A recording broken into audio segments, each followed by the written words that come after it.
Começa agora mais um Unesp em Pauta e nesta temporada nós conversamos sobre comunicação e cidadania. Nossos convidados participaram da 10ª Conferência Brasileira e 5ª Conferência Sul-Americana de Mídia Cidadã. Neste primeiro programa nós conversamos com o presidente do Instituto Brasileiro de Diversidade, Hélio Santos. Professor, muito obrigado por sua participação em nosso programa. É uma satisfação estar aqui com você. Professor, pensando nesse grande tema da comunicação, como que a cidadania ela entra nesse diálogo, promovendo uma interface por meio da nossa sociedade? Quando se pensa em cidadania, normalmente se pensa naqueles aspectos mais materiais, se pensa em renda, se pensa em emprego, se pensa em habitação, transporte coletivo, que são coisas importantes. Agora, há alguns componentes da cidadania que são subjetivos. Dentre eles está o direito à informação, à expressão.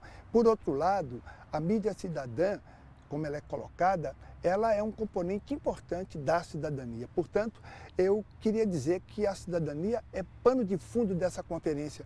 Mas, de uma certa forma, a conferência se confunde com a própria cidadania, porque ela é mídia cidadã, ou seja, ela tem como foco a pessoa, o ser humano, o indivíduo. E como que essa mídia cidadã ela pode se estabelecer, professor, na sociedade, pensando na questão econômica, política, cultural que está em volta nos nossos meios de comunicação? Quando eu penso na mídia cidadã, eu penso muito na economia criativa, eu penso nas possibilidades. Nós não vivemos num país, é um continente, mais de 5.000 cidades. Se você pensar nas possibilidades comunitárias, se você pensar nas possibilidades de produzir conteúdo para tudo isso, na possibilidade de trabalhar em rede, todas essas comunidades, você percebe que você tem uma perspectiva de geração de renda, de geração de um desenvolvimento diferenciado.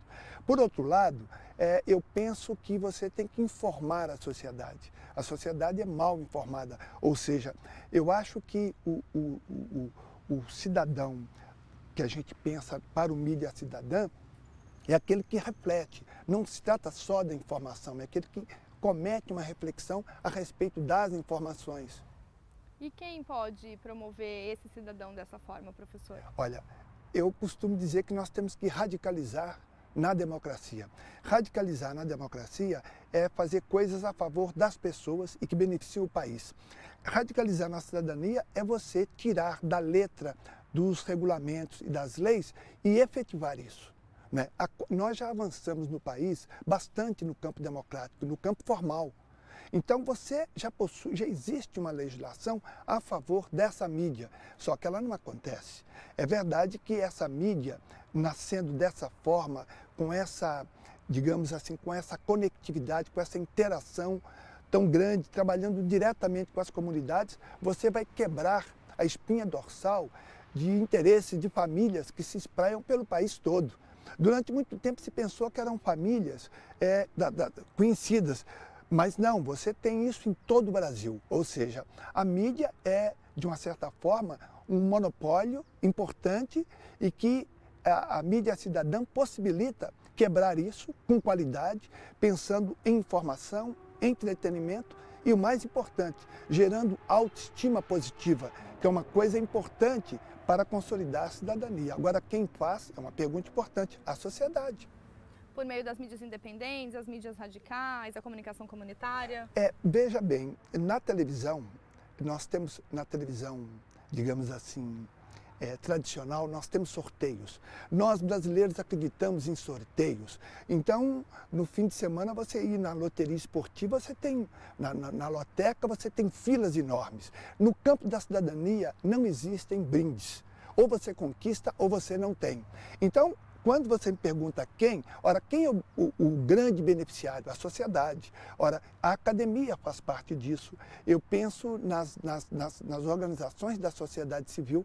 Os próprios beneficiários têm que exercer o legítimo direito de pressionar e elas quem vão desenvolver isso. Esse cidadão, ele está, professor, atento a essa questão de poder participar de um meio de comunicação? Ele precisa ser estimulado. Eu penso que a ponta de lança são as organizações. Uma vez... Associação de bairro seria um exemplo? Associação de bairro, mas nós temos as diversas organizações da sociedade civil.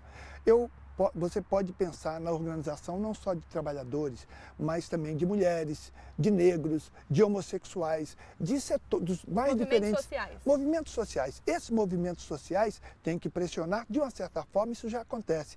Não acontece com a eficácia que eu considero importante, necessária. Qual seria essa eficácia, professor? Essa eficácia é você fazer isso acontecer.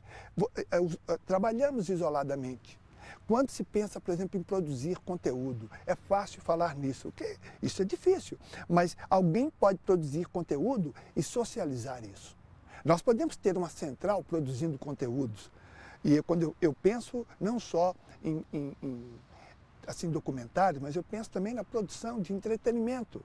Quer dizer, a produção de conteúdo, nós temos que usar a criatividade. Hoje, aqui no terceiro milênio, a criatividade e o talento contam muito mais do que a economia antiga, que precisava de capital, né? Hoje você tem que, e sobretudo nesse campo, você tem que usar a criatividade, mas acreditar nas pessoas, né? Acreditar nas pessoas. De qualquer geração. Sim, de qualquer geração. A diversidade é o cimento que cola essa possibilidade. Quando eu penso a diversidade sob todos os pontos de vista, não só do ponto de vista humano, do ponto de vista cultural, você tem que contar com todos e perceber que há um espaço para todos participarem, que esse direito à informação, uma vez apreendido, as pessoas não abrem mais mão dele, porque se sentem mais empoderados. No fundo, há uma desinformação muito grande daquilo que acontece na vida nacional. O senhor tem algum exemplo para que a gente possa ilustrar desse empoderamento, desse cidadão, a partir de alguma iniciativa que tenha dado certo? Várias. Veja, você tem várias. Se você imaginar hoje vários blogs, vários sites informativos que há 10 anos atrás não ocorriam.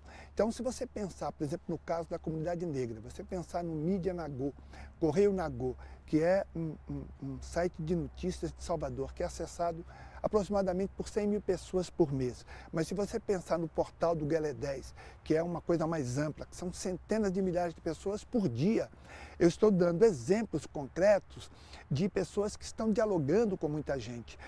Eu sempre me confessei uma anta virtual, mas fui cedendo aos fatos. E desde janeiro desse ano eu tenho um blog, Brasil de Carne e Osso, né? E eu fico impressionado com como eu falo com muito mais pessoas. E aos poucos eu fui sendo convencido. Eu lembro que há 13 anos atrás eu tive que ir no programa Roda Viva dar uma entrevista para falar de cotas raciais. Foi um impacto no Brasil muito grande, tem 13 anos, mas eu estava numa TV aberta, como a TV Cultura.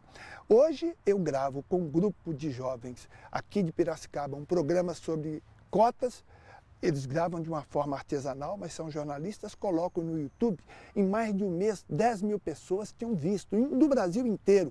No Brasil inteiro, onde eu vou, as pessoas me interpelam para falar sobre esse vídeo que eu fiz numa palestra desinteressada, assim, pensando que eu ia falar para 200 pessoas em Piracicaba, 10 mil pessoas, mais de 10 mil pessoas tiveram acesso a essa palestra. Então, esse é um exemplo que eu vivi e que eu acredito que pode ser pensado por várias pessoas que têm o que dizer. Pensando em ter o que dizer, se julga muito que as novas mídias, por meio da internet, das redes sociais digitais, elas têm propiciado uma apropriação muito mais natural, vamos assim dizer, aos jovens, para fazer esse empoderamento, como o senhor mesmo disse, no sentido de saber o que dizer e ter o que dizer. Sim, e quando você faz esse comentário, eu penso no que as comunidades podem fazer. Hoje, o filho de uma lavadeira, de um bairro da periferia, com smartphone, ele pode presenciar policiais cometendo delitos contra as pessoas, ele grava aquilo e, se ele tiver acesso ao representante aqui no Brasil da CNN, ele manda em poucos minutos o planeta, e é o planeta mesmo. Quer dizer, o mundo inteiro está tendo acesso àquelas violências. Então, eu penso que há uma radicalização também, Maíra, na tecnologia, que precisa ser usada a favor da cidadania. Porque é possível. É possível? Isso vem sendo feito. Que outros desafios, professor, para que a gente possa cada vez mais promover essa cidadania, nós enquanto comunicadores ou estudiosos do tema? Eu acho que nós estudiosos, vamos falar agora do outro lado do balcão, vou me colocar como professor, como pesquisador, eu acho que nós temos que produzir conhecimento. Acho que a academia tem que ter uma interface, ela já tem, com as comunidades. Né? Trabalhar com qualidade. Esse evento é um exemplo. Esse evento é um exemplo inteiro. A mídia cidadã é um exemplo de como a academia pode e deve dialogar com a sociedade. Né? É realmente um desafio porque quebra interesses importantes. Toda vez que isso acontece é difícil. As pessoas não entendem por que não caminha. Ora, quando você colide com interesses que estão aí desde sempre, você precisa, de além da criatividade, ousar. Quando eu digo radicalizar, é no sentido de efetivar. E quando eu digo radicalizar, é sempre no sentido de melhorar a vida das pessoas e do país. Porque nós já conquistamos uma democracia formal, mas não conseguimos até hoje efetivá-la no plano da vida, do cotidiano, porque é no cotidiano que as pessoas vivem. Né? Muitas injustiças. E aí você pode pensar no atendimento médico inadequado da população, no transporte coletivo das grandes cidades, que é um desrespeito.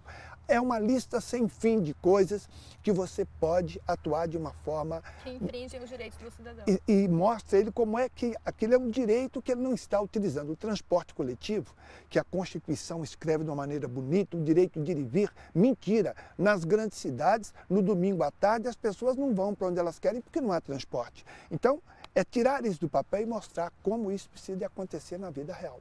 Professora, eu gostaria de agradecer a sua participação e cada vez mais nós tenhamos iniciativas dentro da academia para repercutir fora dela em prol da nossa sociedade. Foi um prazer estar aqui falando sobre isso com você. Muito obrigada. O Unesp em Pauta fica por aqui. Acompanhe a discussão sobre comunicação e cidadania em nosso programa. Obrigada pela companhia e até a próxima.